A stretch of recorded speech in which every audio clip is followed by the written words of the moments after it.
বাড়ি থেকে বাইক নিয়ে বিয়ে খেতে যাওয়ার পথে বাইককে ধাক্কা মারল লরি।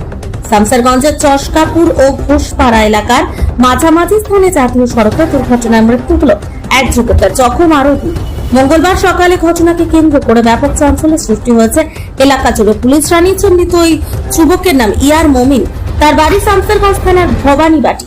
জখমদের নাম রিঙ্কু শেখ এবং সুরাজ শেখ। জানা গিয়েছে এদিন নিজ ভাই এবং জামাইদাকে নিয়ে একই বাইকে করে শামসেরগঞ্জের খেজুরতলা বিয়ে খেতে যাচ্ছিলেন ইয়ার মমিন নামেও যুবক। সে সময় চশকাপুরের দিক থেকে তেল ভরার জন্য পেট্রোল পাম্পের দিকে যাচ্ছিল একটি লরি। সে সময় প্রচন্ড গতিতে বাইকটি চালিয়ে যাওয়ার সময় হঠাৎই উল্টো রাস্তায় যাওয়ার সময় লরিটি ধাক্কা মারে বাইককে। ঘটনাস্থলেই ছিটকে পড়ে তারা। তড়িঘড়ি ঘটনাস্থলে পৌঁছে জখম অবস্থায় উদ্ধার করে হাসপাতালে নিয়ে যাওয়া হয় বাইক আরোহীদের। যদিও হাসপাতালে চিকিৎসাধীন অবস্থায় মৃত্যু হয় ইয়ার মমিনের।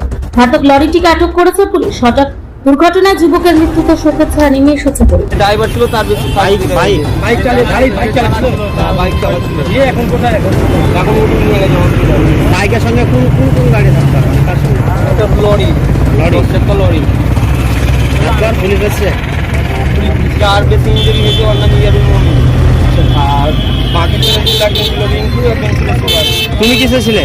আমি আলাদা বাইকে আছি। আলাদা বাইকে একসাথে যাচ্ছিল বিয়ে খেতে? আমি একসাথে যাচ্ছিলাম, ওর একসাথে বিয়ে খেতে যাওয়ার পথে বিয়ে খেতে যাচ্ছিল খেজুরতলা।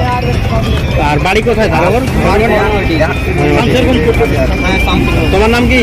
আমার নাম কোথায়? এই জায়গাটা কোথায়?